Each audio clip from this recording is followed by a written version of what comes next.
Journey from May, Episode 10, Uncovering the Meaning We Give to the Stories We Tell Ourselves. Four-letter words don't offend me, but the one four-letter word that I have battled with is rest. When it comes to that four-letter word, my natural inclination is to resist it with the ferocity of a toddler being told to take an afternoon nap.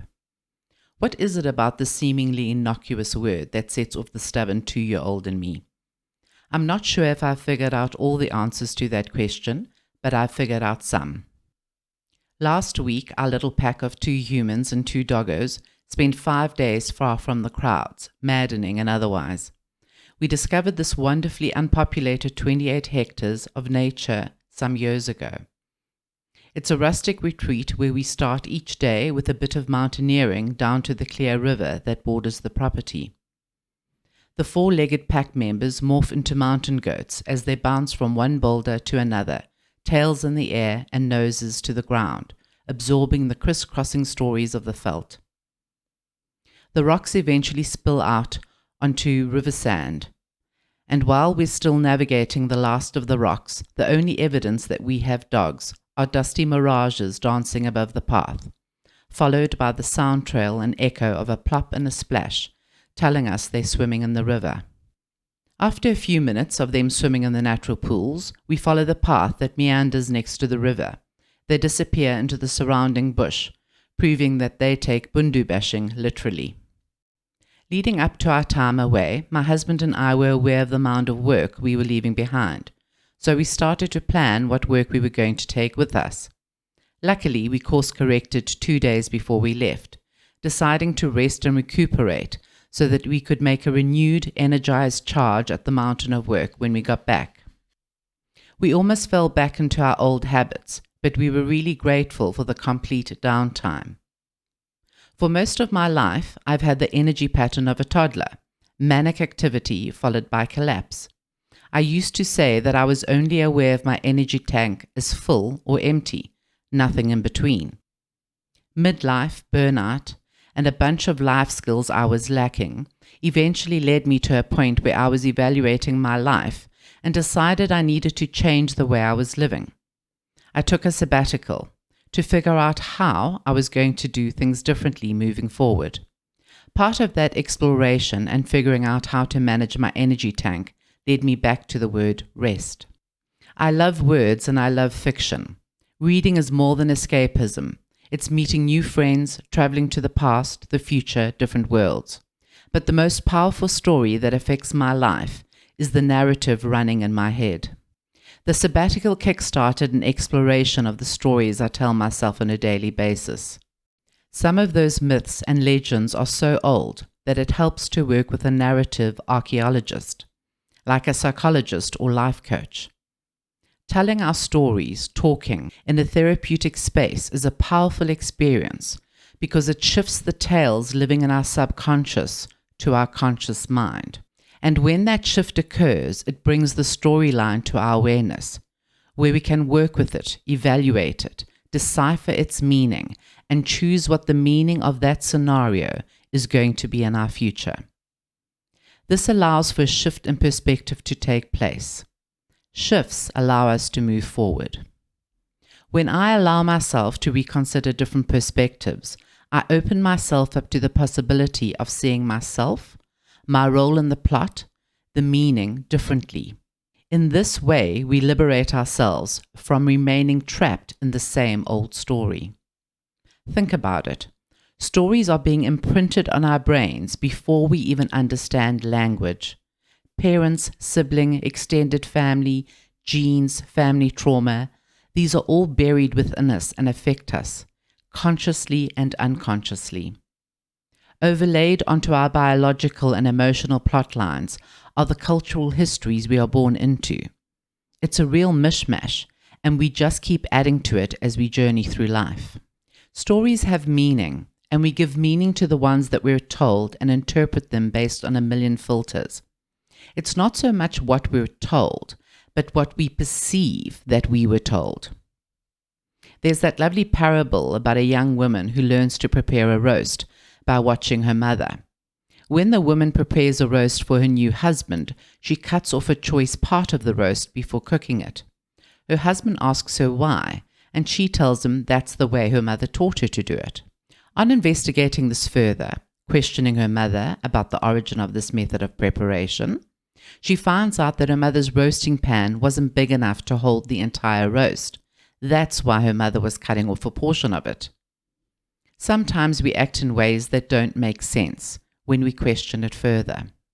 However, often we are so accustomed to the behavior we continue in the same vein until something or someone makes us question it. These tales are codes running our programming. Unhelpfully, we can't just reveal our source code. It takes some investigating. Luckily, our behavior gives us clues. Our beliefs, our values are all held in what we tell ourselves. Our actions are ultimately based on those beliefs which originate from our interpretation of these stories. So for me, I had to look at my toddler-like behavior and ask, what am I telling myself about rest that makes me resist it? Something that was recited to me regularly was that I come from a long line of strong women. I also describe myself and my friends in this way. On closer examination, I realized that at some point in my life, I started equating being a strong woman with not having to rest. When I say that out loud, it seems ridiculous, but somewhere along the way, that's the meaning that I attached to that description, or part of the meaning I attached to it. When I realized that I believed that, I also realized that I didn't believe that. Maybe it's more accurate to say that when I held that belief up to the light, it didn't stand up to scrutiny. Logically, I know that I'm a human being and we need rest. Otherwise, sleep deprivation would not be a form of torture. The stories we tell ourselves aren't necessarily based on logic. They're based on the meaning we give them. Logic doesn't have to feature in the fantasy world of our unconscious. If I was boarding a flight and was given the option of a pilot who'd been flying non-stop for 24 hours, or a pilot that was refreshed, clear-eyed, I'm not going to tell myself the pilot who's been flying for 24 hours is in the zone. I'm going to bench that guy in favor of the fresh mind, the rested body. So why wasn't I treating myself that way? I wouldn't think of the pilot as weak or not strong. I'd think the rested person was better prepared and ready for the job. So why wasn't that applying to me? I'm not sure that I'm a fan of the term midlife crisis. I think I prefer midway evaluation point, because that's really the gift of this life stage. A point to evaluate how and why we operate the way we do and course correct, if we want. An opportunity to learn new skills, to do some life maintenance. Okay, so the infamous they say that realizing you have a problem is half of the solution. The next step is changing their behavior. I think I'm a fairly intelligent, logical person, but even once I knew that my behavior was based on not only an illogical belief, but one that I didn't even believe anymore, it was still hard to change the behavior. And that's the challenge of the midlife evaluation. I had been doing it this way for such a long time. That underground neural pathway that said strong women don't need to rest was well and truly rutted in my midlife brain. Every time I realized that little train of thought was chugging along its usual path, I'd have to slam on the brakes and say, no, little train, you have to use the new tracks, the new thought pathway. Over and over and over and over again. The motivation that kept me coming back to slam on the brakes and work at a new direction was that I knew that my old behavior was no longer working for me. I knew where continuing in the same thinking and acting on that thinking led. It led me down the path of exhaustion, and I'd consciously chosen to move away from that because I wanted something better. I owed it to myself to find a new way, a new endpoint, a new result. A mantra that I've used over and over again is, you didn't take a sabbatical and dismantle your life just to recreate the same structure again. It's not the dramatic shift of direction that would work for everyone, but one of the payoffs for me was having that mantra to hold on to. So changing behavior. That brings me to another 4-letter word that I wrestle with, redo. When I face an issue or problem, it is my MO to immerse myself, dive in deep and thoroughly explore it in order to overcome it. I am not a fan of redoing, relearning, revisiting. These I resist. I have a small temper tantrum before I pick up my emotional 2-year-old and jump into the fray again. I'm a fan of the inspired insight, the awesome aha moment, the euphoria of eureka. The redo I could do without. One of the things I've noticed in rereading my journals is that when I redo, I gain further insight, greater understanding, more nuanced skill. If you've ever sanded wood, you'll know that you start with a coarsely gritted sandpaper. When you run your hand over the wood, it feels better, but as you rework the wood with the ever-increasing, finely gritted sandpaper, the texture and smoothness improves. That's how I view redoing now. Gaining a new understanding is great, but it's the redoing that develops the mastery of self. It's continual recalibration that is brought about by the doing and the redoing. I now view myself as an instrument, and as I journey along my life, my understanding of self improves. The way I work with myself gets better. I raise my standards. I'm refining myself. A few weeks into our sabbatical, my husband and I were driving to go on a hike, and he turned to me and said, "I'm afraid I'll never want to work again." My immediate and sensitive response was to laugh. After I'd gathered myself, I explained to him that I thought it was highly unlikely based on his history, work ethic, and his personality. He had worked since he was 16, while he studied, started side hustles during his school holidays when he was a teacher, and started his own business while having a full-time job.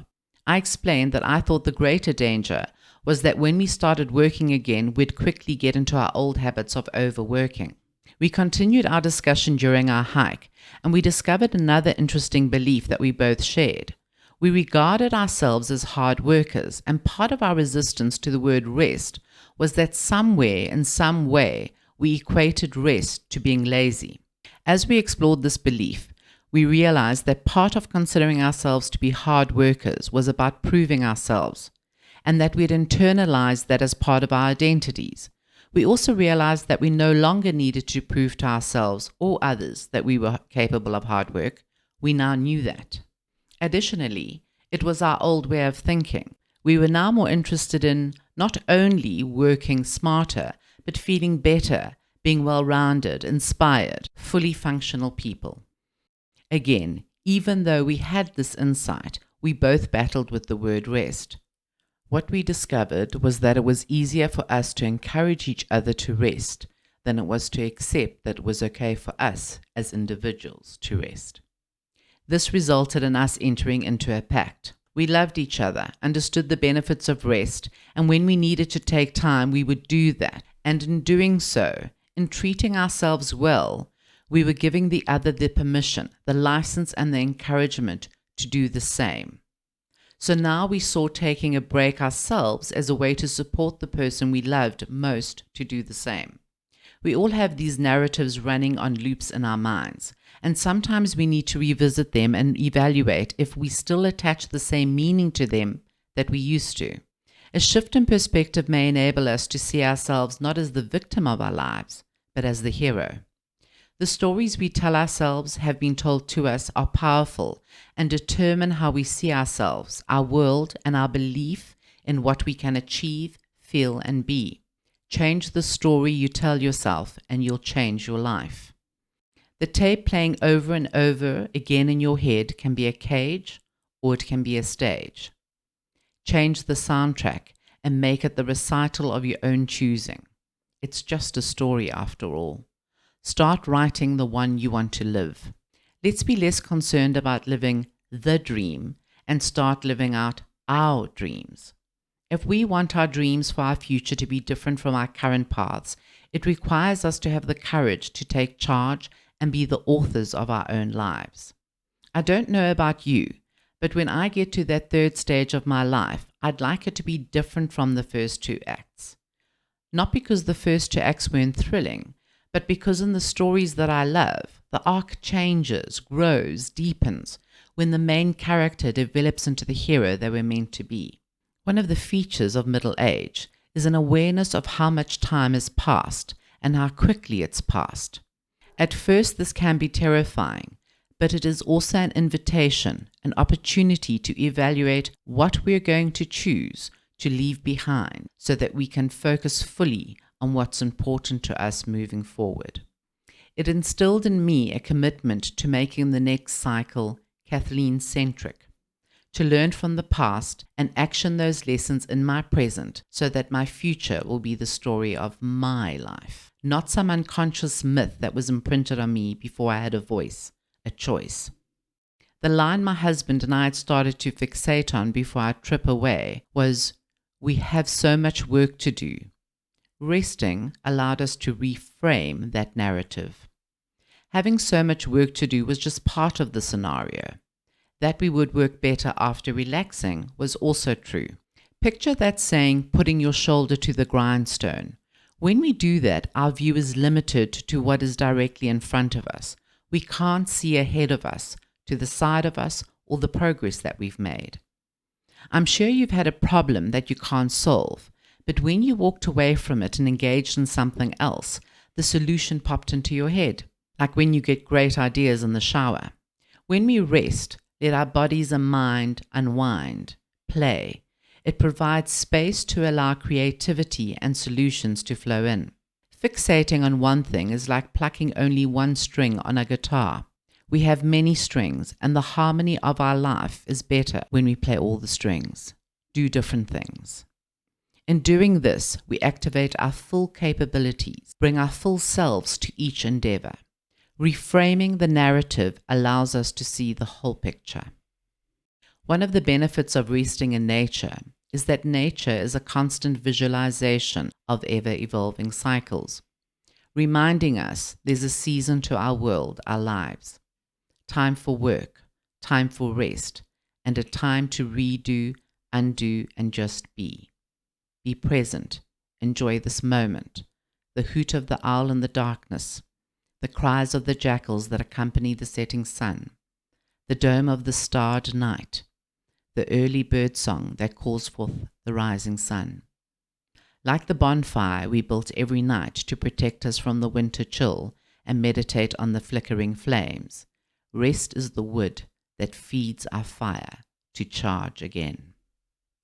Thank you for listening. If what I share adds some benefit to your life or touches you, please hit a like button, subscribe, share, or comment.